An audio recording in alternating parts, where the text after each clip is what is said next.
Está gravando. Nós vimos, até agora, que o crime, conceito analítico, é um fato típico, antijurídico e culpável. Nós estudamos o fato típico, estamos estudando o fato típico. Ele possui elementos, que é a conduta, o resultado, o nexo causal e a tipicidade. Nós vimos até agora, dentro do fato típico, a conduta, que tem que ser dolosa, culposa, consciente e voluntária, dirigida a uma finalidade. Nós vimos quando exclui a conduta, são os casos ali de movimentos reflexos, força maior. Nós vimos o resultado material e jurídico. Nós vimos os crimes de mera conduta, os crimes formais e os crimes materiais, que está ligado ao resultado. E nós vimos também a tipicidade, e aí nós trabalhamos ali dentro da tipicidade o conceito de crime de bagatela ou crime insignificante, que tem a ver com a tipicidade material. Nós vimos que a tipicidade ocorre quando há subsunção do fato à norma, ou seja, o fato está adequado à norma, ocorre a subsunção. Ocorrendo a subsunção, nós temos a chamada tipicidade. A tipicidade pode ser formal e material. Formal, sempre que ocorrer a subsunção do fato à norma, estará presente, é a lei. Então, fato casou com a norma, tipicidade formal, presente. Mas a material só há quando há uma lesão ao patrimônio público. E aí nós trabalhamos os conceitos de bagatela ou insignificância, que são a mesma coisa. Até aí, ok? Alguma pergunta?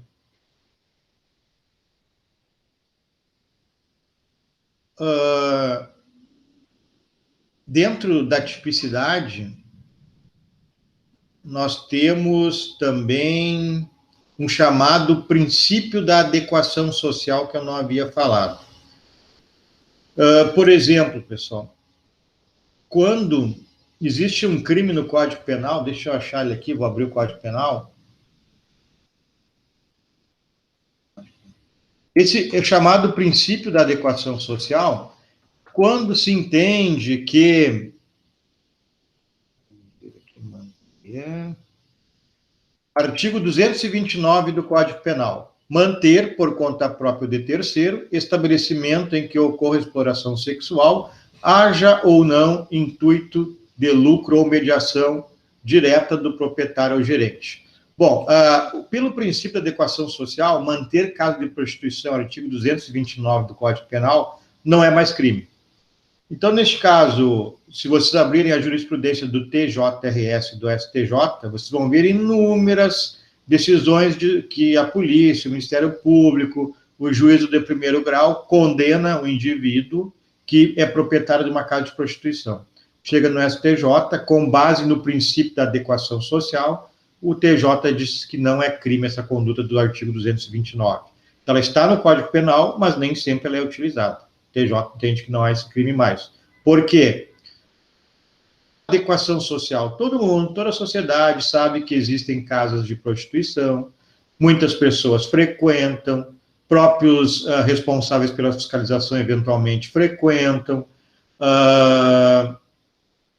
há uma espécie de aceitação, né, porque o próprio Estado não manda fechar essas casas, estão abertas, né, então se entende, o judiciário tem entendido que isso já se adequou à situação social, à aceitação social. Então, não há crime nisso, é o princípio da adequação social. Ok? Então, agora, nós entraremos na relação de causalidade ou nexo causal. Vimos a conduta, vimos o resultado e vimos a tipicidade. O último elemento é o nexo causal. Deixei ele por último de propósito, porque é o mais complicadinho. Se nós entendermos ele hoje, já está bom. Eu vou compartilhar aqui a tela para vocês.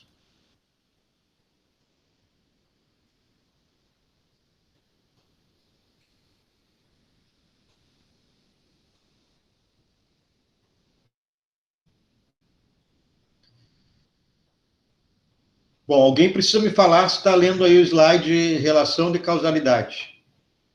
Sim. Tá ok, então vamos lá.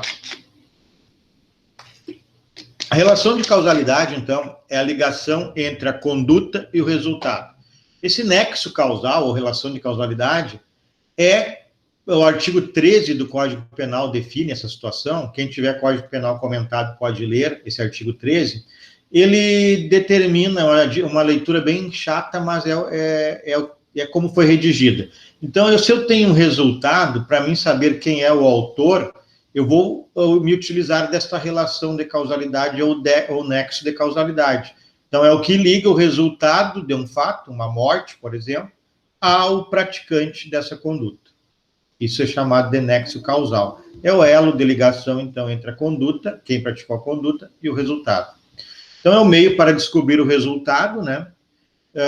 E se o resultado foi causado pela conduta. O indivíduo pode praticar uma conduta e, na realidade, ela não determinar o resultado, conforme nós veremos logo adiante. Aqui está errado, bem embaixo, é pertinência nos crimes materiais. O nexo causal só tem pertinência nos crimes materiais. Por quê? Somente nos crimes materiais ele é exigido para a consumação. Nos crimes formais tem o resultado no tipo penal, conforme nós vimos na aula passada, mas só se exige a conduta e não o resultado para consumar. E nos crimes de mera conduta, que é exemplo, violação de domicílio, nem resultado prevê no tipo penal. Então, é somente nos crimes materiais, homicídio, furto, roubo, estelionato, etc. Então, essa gravura aqui de menção, né? O autor de um fato pratica uma conduta por ação ou até por omissão, deixa de praticar a conduta, e tem um resultado. O elo, então, que liga o resultado à conduta desse indivíduo vai dizer se ele é o autor ou não do crime do resultado. Nós temos duas teorias no Código Penal. Teoria da equivalência dos antecedentes é a primeira, artigo 13 do Código Penal. Vou ler aqui o artigo 13.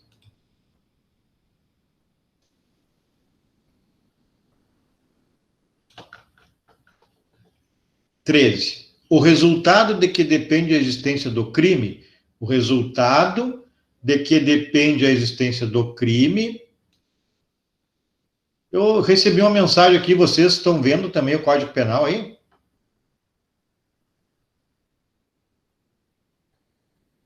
Agora ficou pequeno, professor, pelo menos para mim.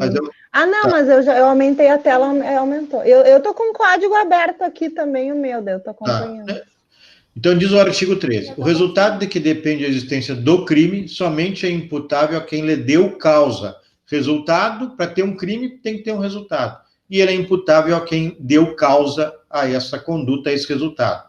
Considera-se causa a ação ou omissão sem a qual o resultado não teria ocorrido. Então, esse é o artigo 13 que determina o nexo causal. Isso é chamada de teoria da equivalência dos antecedentes ou conditio sine qua non. É melhor guardar esse termo latino que é mais fácil de lembrar. Conditio sine qua non. Condição sem a qual não. Logo vocês vão entender por que isso. Porque para haver um resultado, tem que haver diversos desdobramentos. E essa teoria da equivalência dos antecedentes, ela vai estudar se cada desdobramento ele contribuiu para o crime. Mas nós vamos ver isso no andamento agora da aula. Então, conditio sine qua non é a primeira teoria que nós temos no Código Penal, é a regra geral, artigo 13 do Código Penal. Depois nós teremos a teoria da causalidade adequada, mas fiquemos nessa por enquanto. Para essa teoria do artigo 13 do Código Penal, causa é todo fato humano sem o qual o resultado não teria ocorrido. Todo fato humano sem o qual o resultado não teria ocorrido. Nós veremos que para se chegar a um resultado, por exemplo, a morte do artigo 121, existem diversos fatos anteriores. Quais desses fatos estão na cadeia causal que devem ser levados em consideração no momento de se punir, identificar o autor? Isso nós fizemos pelo chamado processo hipotético de eliminação. Alguns chamam de juízo hipotético de eliminação. que é isso? Como está dizendo na tela. Suprime-se mentalmente um fato. Então, eu tenho lá, para vocês entenderem, daqui a pouquinho tem exemplos, mas quando há um homicídio, o que tem antes do homicídio? Tem a compra da arma. Antes da compra da arma, tem a fabricação da arma. Antes da fabricação da arma, tem a concepção do autor do crime. Pergunto para vocês, alguém me responde aí, por favor. Se não tivesse ocorrido o namoro lá do pai e da mãe, do indivíduo que matou alguém no futuro, mais adiante, haveria o crime ou não haveria o crime de homicídio?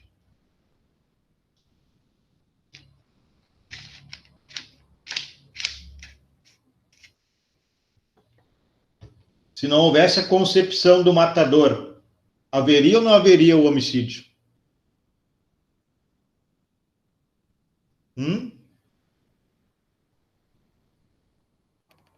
Não, né? Acho não, que não, né? Não. Então, vamos lá, ó. Se desaparecer o resultado, é causa. Pergunto para vocês. Vamos lá. Se eu tiro a concepção, vai desaparecer o resultado, conforme a colega acabou de falar. E o que está escrito bem embaixo ali, se desaparecer o resultado, é causa do resultado. Causa da morte. Então, eu tirei o pai e a mãe, desaparece a morte. Isso quer dizer o quê? Que o pai e a mãe são responsáveis pelo homicídio. E aí? Então, nós temos um problema para resolver. Mas vamos adiante, depois nós resolvemos. Se permanecer o resultado, não é causa. Então, vamos dar outro exemplo. O indivíduo compra uma arma, ele vai até... Quer matar alguém, compra uma arma, primeiro passo, compra a arma. Segundo passo, passa na casa da mãe, janta. Terceiro passo, mata alguém. Então, vamos lá. Se eu suprimir mentalmente, comprar a arma, o crime persiste? Se eu retiro a arma da cena, o crime continua existindo?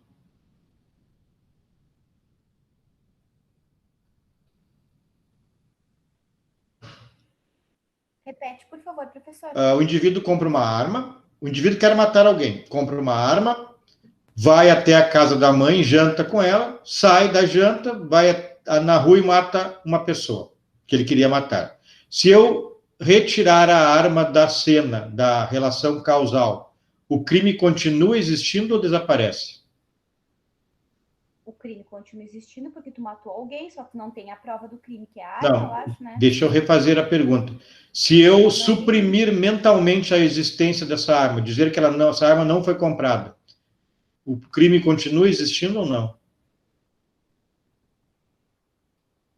Não. Não. Se não tem a arma do crime, eu tirei ela, não existe essa arma. Eu suprimi mentalmente ela. Só tem, no exemplo que eu dei para vocês, são 3 fracionamentos. Pensar em matar alguém, comprar a arma e jantar com a mãe. E um quarto que é atirar. Bom, pensar, ok, não é punido, então não preciso nem avaliar. Comprar a arma. Se eu retiro a compra da arma, eu suprimo mentalmente, não tem o homicídio, porque eu usei essa arma para matar. Então, a arma é, sim, a causa do crime. Bom, vamos adiante. Eu jantei com a minha mãe. Se eu retirar, suprimir mentalmente dessa cadeia causal o jantar com a mãe, o crime continua existindo? Permanece o crime? Eu tenho a arma e retiro o jantar com a mãe. Fica a arma. O resultado morte vai continuar existindo ou não? Continua. Então, ele não é causa. Jantar com a mãe não é causa. A mãe não pode ser punida pelo jantar com o filho. Vamos adiante. Exemplo A. A cogita matar B. A compra a arma. A despede-se da mãe. A encontra B. A desfere tiros contra B. B é levado ao hospital e B morre. Bom, vamos avaliar. A primeira parte, cogita matar, a gente não precisa nem avaliar, porque não, pensar não é crime. né? Nós podemos pensar o que quiser, matar, estuprar, praticar estelionato, qualquer coisa, furtar que não é crime. Bom, vamos para o segundo fracionamento. A compra-arma. Se eu retiro a arma do crime, me respondam aí, continua existindo a morte ou não?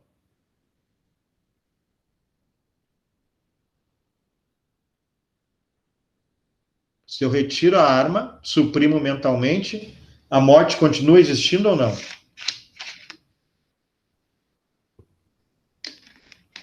Mas não matou, né? Não, não tem morte. Porque se eu não tenho arma, não tem morte. Então a arma é causa daquela morte. Se eu tenho arma, tem morte. Se eu não tenho arma, não tenho morte.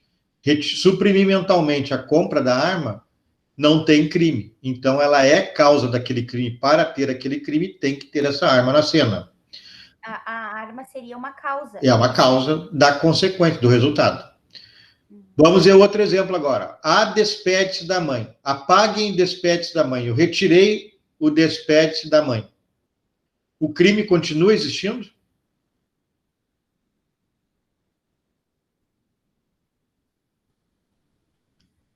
Sim. Continua existindo. Então, quer dizer que despedir-se da mãe não é causa do crime, porque eu tirei, não passei na mãe, não conversei com ela, não me despedi dela. Fui direto da arma para o encontro com B. Então, despedir-se da mãe não é causa, porque ele continua existindo. Agora, os demais, ali, ó, A encontra B.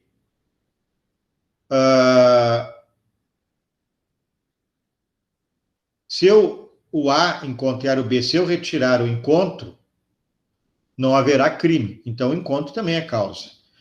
A desfere esse tiro contra B. Se não tiver os tiros desferidos, não há crime. Então, também é causa. Tem que ter os tiros para ver. Agora, B é levado ao hospital. Bom, independentemente, se ele levou os tiros e ele é levado ao hospital, se eu retiro, levar ao hospital, continuaria havendo morte? Se ele morreu no hospital, é muito provável que morresse fora do hospital, né? Então, esse levar ao hospital não é causa do crime. Se eu tirar o levar ao hospital, continua existindo o crime, então, levar ao hospital não é causa da morte. Bom, isso é o chamado juízo hipotético de eliminação. Vamos ver mais um exemplo aqui.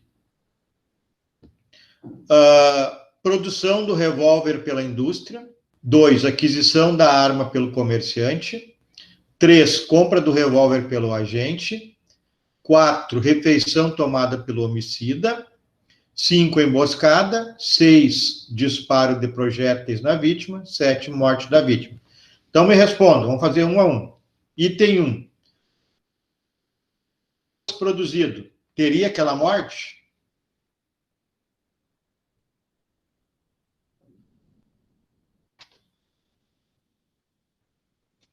Se o revólver não fosse produzido pela indústria, teria aquela morte que nós estamos falando? Não. Então, ele é causa da morte. 2, aquisição da arma pelo comerciante, o que vende armas, mesma coisa. Se eu retirar a arma pelo comerciante, esta morte não haveria. Então, ele é causa da morte. 3, compra do revólver pelo agente. Se o agente não compra o revólver, não há morte. Então, ele é causa do crime. 4, refeição tomada pelo homicida. Se eu retiro a refeição que ele fez antes da morte, haveria o crime ou não haveria? Haveria o crime. Haveria o crime, então ele não é causa da morte. 5, emboscada. Bom, se ele não espera o cara e não encontra o indivíduo, não haveria o crime, então ele é causa. Para existir o crime tem que haver essa emboscada. Disparos, mesma coisa. Para haver o crime tem que haver os disparos. Morte, para haver esta morte, então teve que existir essa cadeia. 1, 2, 3, 5 e 6. Só não é causa da refeição tomada pelo homicídio. Aí que vem o problema, pessoal. Por esta teoria, a punição seria ad infinitum. Até o infinito, nunca terminaria. Até o pai e a mãe, imagina, vou culpar o pai e a mãe porque fizeram lá o indivíduo que matou uma terceira. Né? Imagina a mãe lá do Fernandinho Beiramar e o pai dele. E o pegar 200 anos de cadeia, né? Mas essa teoria de sim. Então teve que ser resolvido esse problema. Aí entra aqui, ó, as críticas, uma delas, então, é essa situação aí ad eternum. Porque o nome da teoria, se vocês recordarem, é conditio sine qua non. Condição sem a qual não existiria a morte. Se não tem o relacionamento dos pais, não tem a morte. Então, pai e mãe é causa. Então, e como que fica isso? Né? O fabricante, quem explora o ferro lá para fazer a arma é causa. O comerciante é causa. Então, é um problema que a teoria não explica. Aí, para tentar remediar isso, né, nós temos algumas situações. Então, por exemplo, sem a concepção não haveria o filho matador, pois os pais são causa. Porém, aí vem uma tentativa de responder essa questão. Não basta a dependência física para o crime. Tem que haver, então, uma relação psíquica que é o dolo e a culpa. Então, a conduta tem que ser dolosa ou culposa. O pai e a mãe, quando conceberam o filho, creio que não exista nenhum pai e mãe que concebam um filho para que ele seja um matador, seja um homicida, né? Creio que não exista isso, mas enfim, como regra não existe, né? Então, o pai e a mãe, quando conceberam o filho, não tem dolo nem culpa que o filho vai matar alguma pessoa. Então, a conduta conditio sine qua non, que é a concepção do matador, não teve dolo nem culpa. O indivíduo que extrai o metal para fazer a arma não tem dolo nem culpa no homicídio. O empresário que tem um comércio, ele não tem dolo nem culpa. Né? O comerciante que vende a arma não tem dolo nem culpa desta morte, desde que, obviamente, ele venda a arma dentro da legalidade, né, pessoal? Certo? Alguma pergunta sobre isso? A venda lícita de uma arma de fogo, por si só, não ingressa no nexo causal de um homicídio com ela praticado. Entretanto, se o vendedor sabia da intenção do comprador e, desejando a morte do ofendido, facilitou de qualquer modo a alienação do produto, sua conduta será considerada causa do crime posteriormente cometido. Então, o vendedor da arma, o comerciante, só se ele souber para que é esta arma e ainda tiver interesse na morte desse indivíduo, facilitar a compra da arma, porque ele também tinha interesse na morte do indivíduo. Caso contrário, se a venda for ilegal, ele responde pela lei do armamento, e se ele não sabia de nada, não tem dolo nem culpa, né, e nem interesse na morte, não responde por nada. Pela questão do dolo e da culpa. Até aqui, essa teoria conditio sine qua non, tudo certo? Tudo ok. Então, vamos adiante.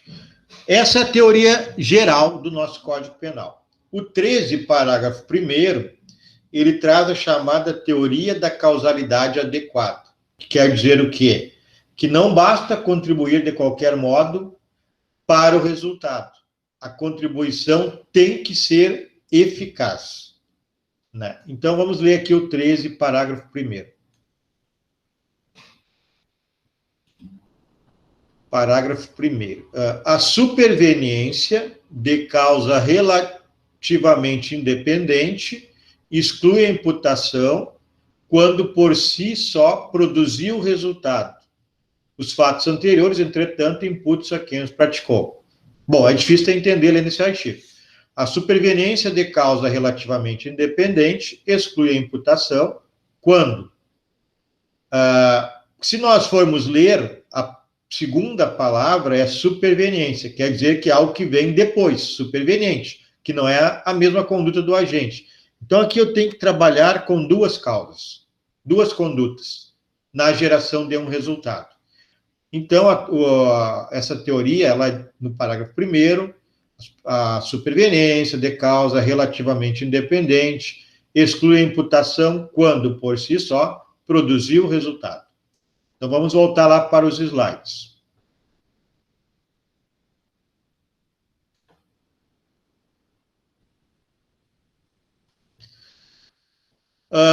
Então, não basta contribuir de qualquer modo para o resultado, a contribuição deve ser eficaz. Isso é o que nós chamamos de concausa. Com é mais de uma. Então, eu tenho ao menos duas causas de um resultado.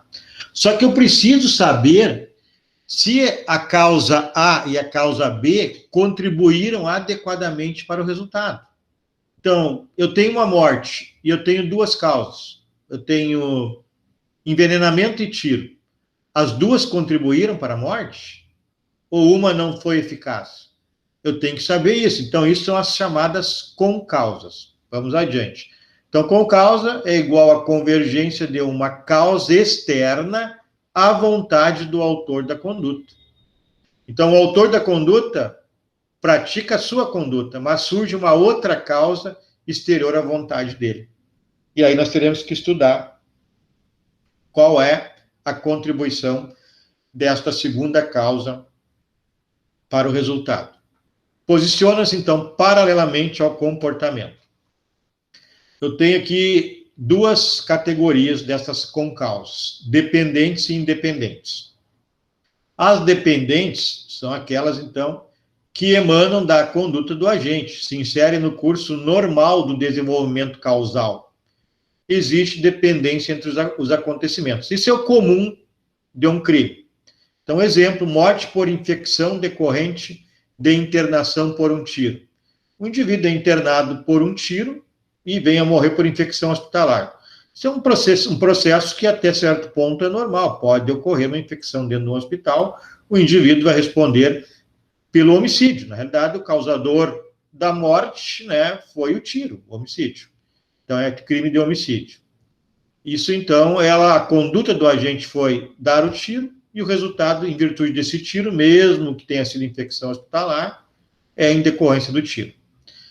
Mas nós temos as independentes. As independentes fogem, então, da linha normal de desdobramento da conduta. O nexo causal, a linha, ela não é normal, há um desdobramento diferente. Tem um fato e tem uma norma. Nas causas, tem um fato e tem um resultado. Isso nas causas dependentes. Nas independentes, esse fato e esse resultado tem algum desdobramento no meio disso, que aparecem inesperadamente duas condutas para um resultado. E aí nós temos que ver quem vai ser punido pelo quê.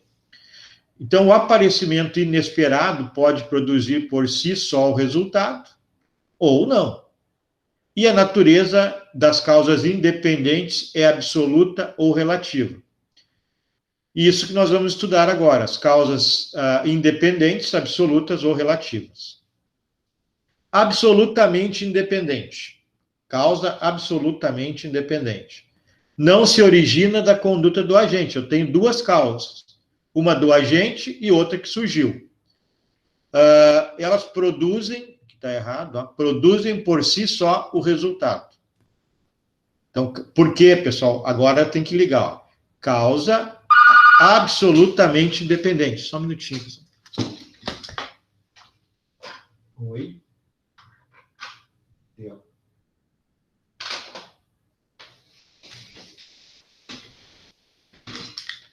Bom, desculpa, vamos lá. Então, causa absolutamente independente, como o nome está dizendo, absolutamente independente, quer dizer que uma não depende da outra. Ela produz sozinha o resultado. Aqui nós temos três situações. Causa absolutamente independente pré-existente. Então, existe uma causa antes da conduta do agente, e o resultado teria ocorrido mesmo sem a conduta do agente. Nós vamos ver exemplos logo a seguir. Concomitante. As duas causas incidem ao mesmo tempo. Surge no mesmo instante que o agente pratica a conduta. E a superveniente surge após a conduta do agente. Vamos ver agora todas as três com exemplos. Causa absolutamente independente. Então, uma não depende da outra. Absolutamente independente. Pré-existente. Exemplo. 19 horas, A envenenou B. 20 horas, C atira em B. 22 horas, B morre envenenado. Vamos ver que a causa efetiva que realmente matou nesse exemplo é o envenenamento. Por quê? Lembrem bem, ó, Causa pré-existente, o que vem antes foi o envenenamento. Então, causa efetiva, envenenamento. Causa concorrente, que atuou junto, logo depois, né? Disparo de arma de fogo. Qual o resultado desta situação? Eu tenho, primeiro, envenenamento e, segundo, um tiro. O que matou, causa efetiva, foi o envenenamento. E o que não matou foi o disparo de arma de fogo. Resultado dessa situação: causa efetiva não se origina da causa concorrente. Quer dizer o quê? A causa efetiva, envenenamento, a morte se deu pelo envenenamento. Ela não se origina do tiro, não tem nada a ver com tiro. A causa concorrente não foi determinante para o resultado. O tiro não é determinante para o resultado morte. Por isso, então, quem deu o tiro responde por tentativa de homicídio. A causa efetiva é envenenamento. A morte se deu por envenenamento. O envenenamento não tem nenhuma ligação com o disparo de arma de fogo. São causas absolutamente independentes. Então, por isso, quem envenenou responde por homicídio. Quem atirou responde por tentativa de homicídio. Certo? Alguma pergunta sobre isso? Então, vamos adiante. Causa absolutamente independente, concomitante. As duas surgem ao mesmo tempo. 20 horas A envenenou B, 20 horas B é atingido por uma bala perdida. B morre pelo tiro. Então, vamos de novo. Causa efetiva. Qual a causa mortes? Disparo da arma de fogo. Causa concorrente, concomitante, envenenamento. Resultado dessa situação: a causa efetiva, que é o tiro, a morte se deu pelo tiro, não se efetiva, não se origina da causa concorrente, que é o envenenamento. Então, a causa concorrente, que é o envenenamento, não foi determinante para o resultado morte. Logo, aqui eu botei errado, corrijam aí, morte se deu pelo tiro. O atirador responde por tentativa. Na realidade, o atirador responde por consumação. Quem responde por tentativa é o que colocou o veneno. Então, corrijam aí, atirador responde pelo crime consumado. E quem envenenou, pelo crime tentado. Certo? Entenderam essa? Está errado aqui embaixo?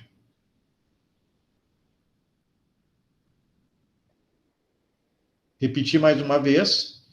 O atirador responde pelo homicídio consumado, morreu pelo tiro, e quem colocou o veneno por tentativa. Então, na realidade, aqui quem envenenou responde por tentativa.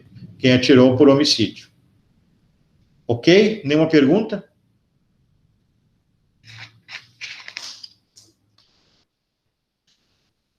Causa absolutamente independente, superveniente. Agora tem a causa do agente e depois vem outra causa. 21 horas. Um trerrinho ali, ó. Entrou um 9 ali. 21 horas. A envenenou B.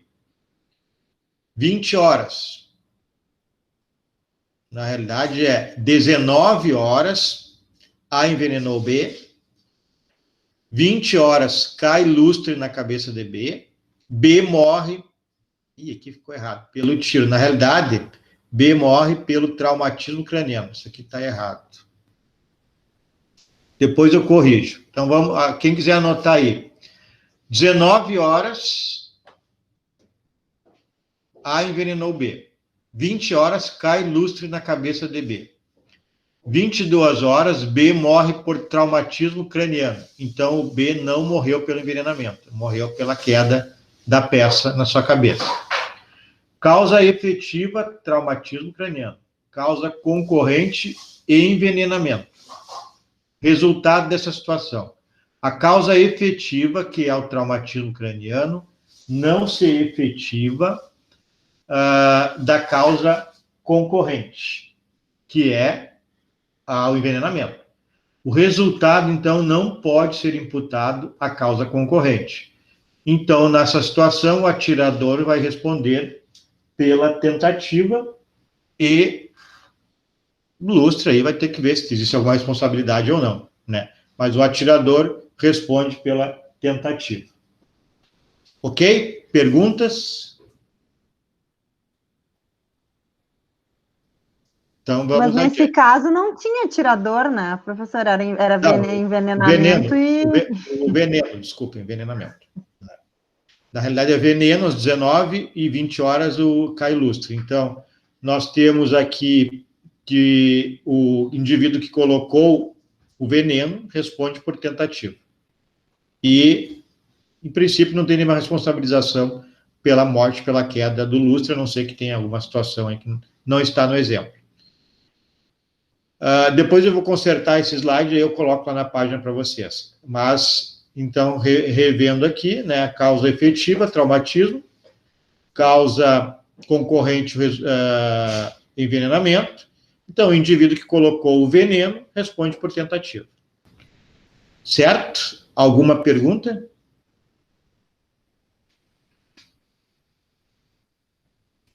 Então, vamos adiante, pessoal. Deixa eu ver aqui. Vamos ver agora a última delas, que é a causa relativamente independente, né? Originam-se da própria conduta do agente. Agora o nome está dizendo, a causa relativamente independente. Elas têm alguma relação entre as duas causas, há alguma relação. Não são absolutamente independentes. Então, originam-se da própria conduta do agente, têm idoneidade para produzir por si só o resultado. Então, vamos ver a primeira situação. Causa relativamente independente, pré-existente. Então, uma causa, obviamente, vem antes da conduta do agente. Concomitante, surgem ao mesmo tempo. Agora que vem a diferença para absolutamente independente. Superveniente, que não produz o resultado por si só. Superveniente, que não produz por si só o resultado. Surge, então, após a conduta do agente, mas não produz o resultado sem o apoio da conduta do agente. Eu vi que tem uns quantos erros aqui de digitação, né? Vou ter que corrigir para disponibilizar para vocês depois. E a última, superveniente, que não produz por si só o resultado. Então, surge após a conduta do agente e produz sozinho o resultado. Olha a diferença, então. Na causa relativamente independente superveniente, tem duas situações. A primeira delas, não produz sozinho o resultado, precisa das duas causas do agente, e aqui surgiu depois, para a produção do resultado. E a superveniente, que não produz por si só o resultado. Então, surge após a conduta do agente e produz por si só o resultado. Repetindo, a primeira... Nessa quarta ali é superveniente que produz por si só o resultado, não? Na quarta. Que produz. Tá. Tem que tirar o não. Tem que tirar o não aqui. Aqui no meu não sai agora, eu tenho que corrigi-los depois.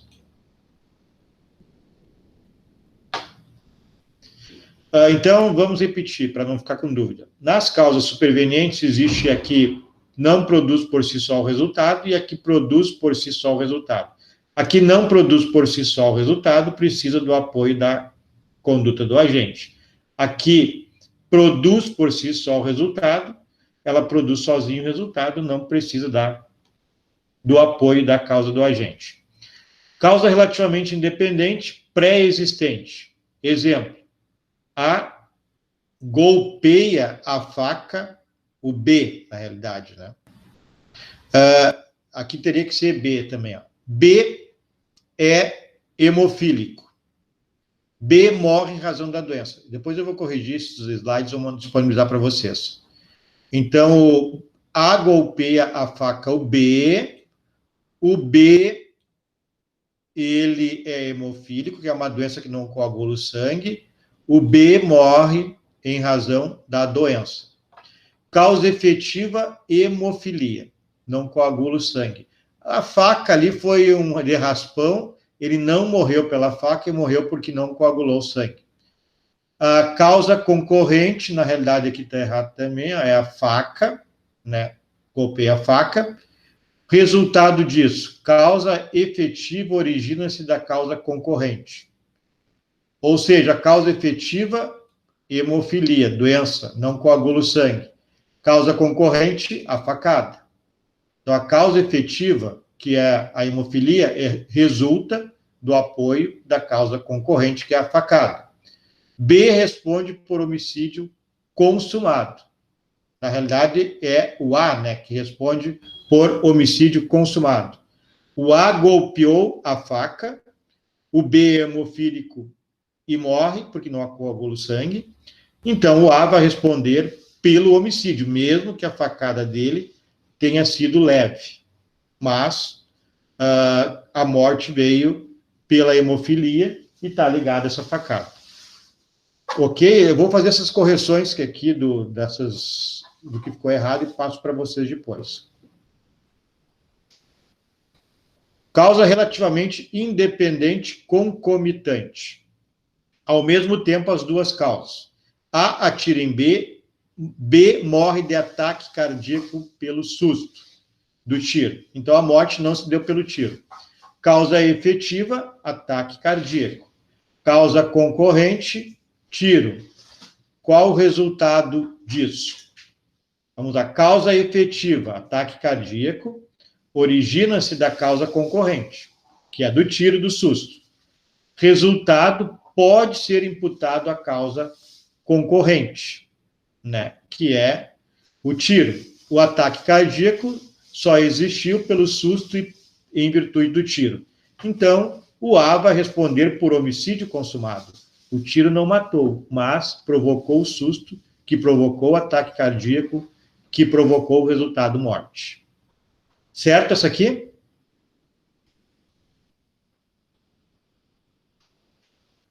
Causa relativamente independente, superveniente, que por si só causou o resultado. Agora eu tenho a superveniente, ela vem depois da conduta do agente e por si só, sozinha essa segunda conduta, causou o resultado.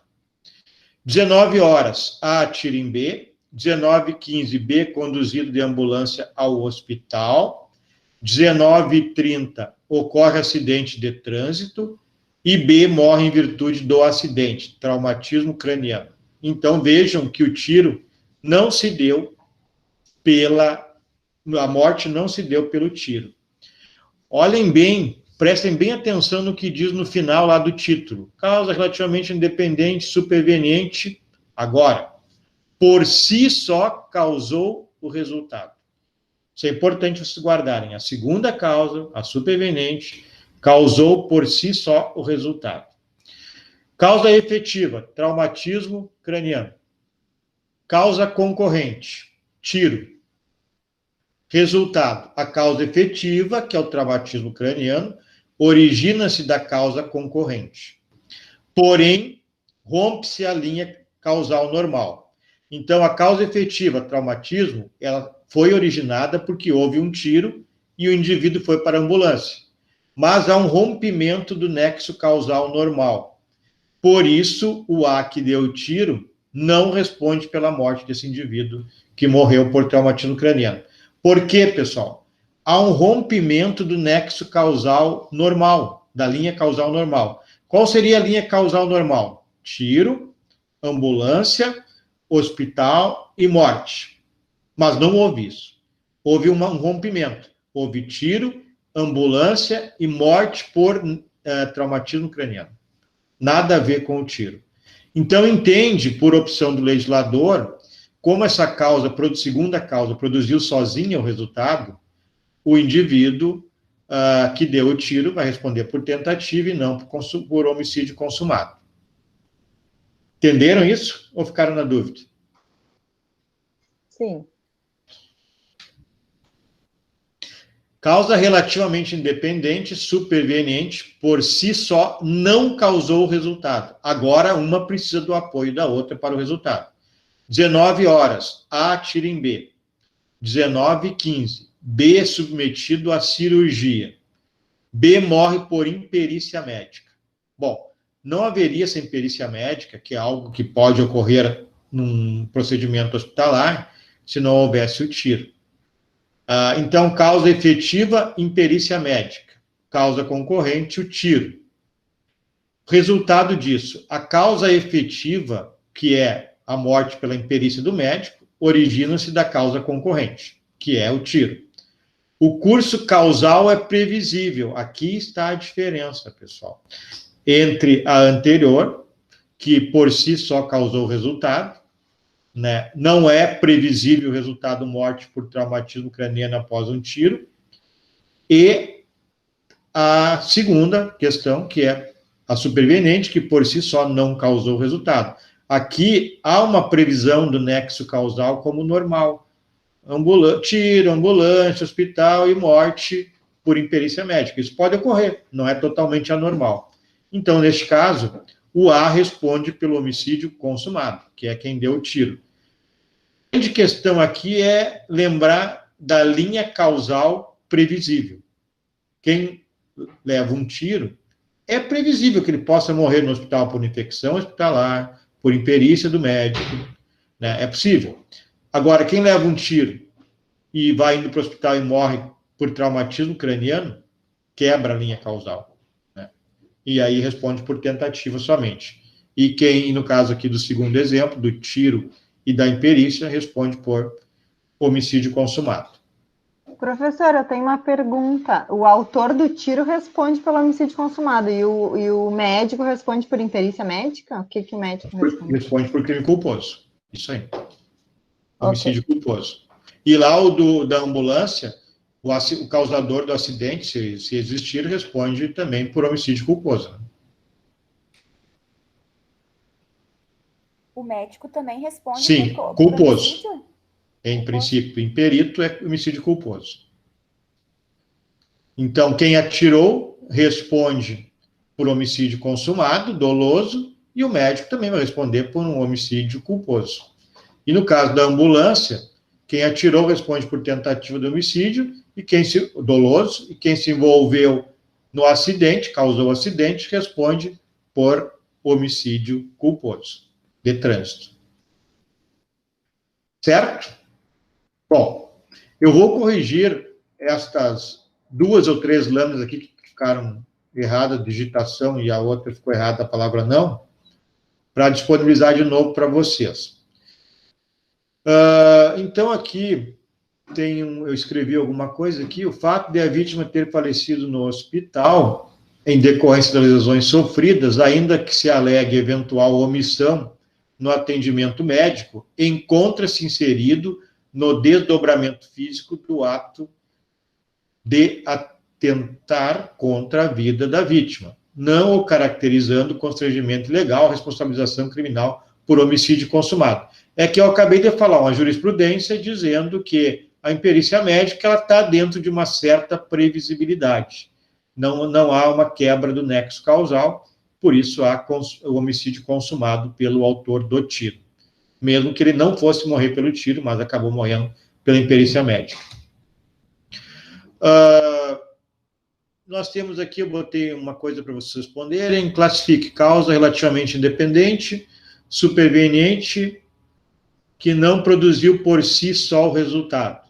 Responde pelo quê? Se a causa é relativamente independente, uma depende da outra para o resultado.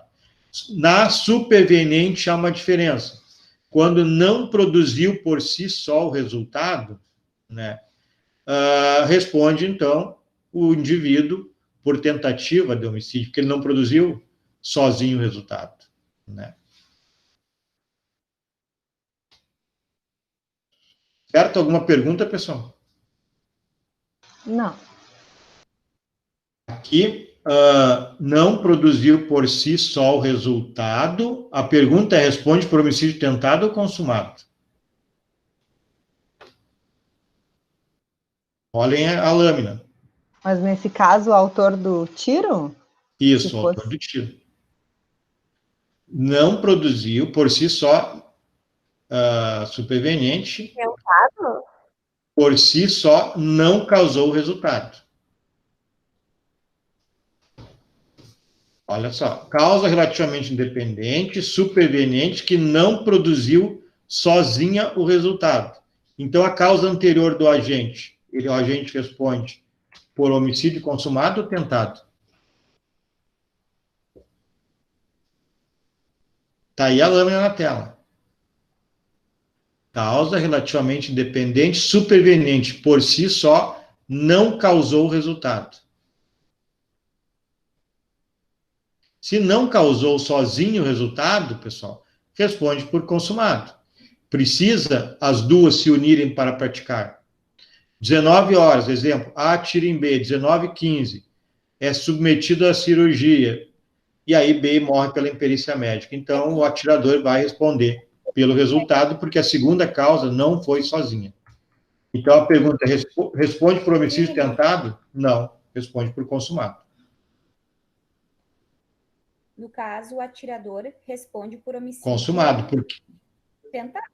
Consumado, porque ele Sim. atirou. E a imperícia só ocorreu porque a pessoa tomou o tiro e foi parar no hospital, Isso. né? Então, como a segunda causa, que é a superveniente, não produziu sozinha o resultado, o atirador vai responder pelo consumado. Então, não é por tentado. Faltou a interrogação aqui. Ok. Então, ó, causa relativamente independente, superveniente, que por si só não causou o resultado. Sozinha, a segunda causa não tem como produzir resultado, precisa da primeira. Então, por isso que o agente, na primeira causa, vai responder por homicídio consumado. Na anterior, que por si só causou o resultado, então a segunda causa, superveniente, por si só causou o resultado, aí sim, quem deu o tiro, por exemplo, aqui, responde por tentado, porque a segunda causou sozinha o resultado, que é, no caso, o acidente de trânsito e traumatismo craniano. Alguma pergunta, pessoal? Não? Não. Então, eu vou fazer as correções no PowerPoint ali, tem 2 ou 3 slides com erros, né? Eu estou testando esse programa aí, por isso que surgiu esses erros, passei trabalhando nele hoje de manhã e de tarde. É um programa chamado Canva, para tentar melhorar o design, né, das nossas aulas. Então, ainda estou no aprendizado, então pode surgir algum erro na montagem desses slides, mas nos próximos dias estará tudo ok já. Aí eu faço a correção e amanhã mesmo já coloco ali no aula. Obrigada. Então, tá. Então, boa noite a todos, né? Semana que vem nos falamos aí por gravação daí. Boa noite. Boa noite. Boa noite. Boa noite, gente. Boa noite. Boa noite. Boa noite.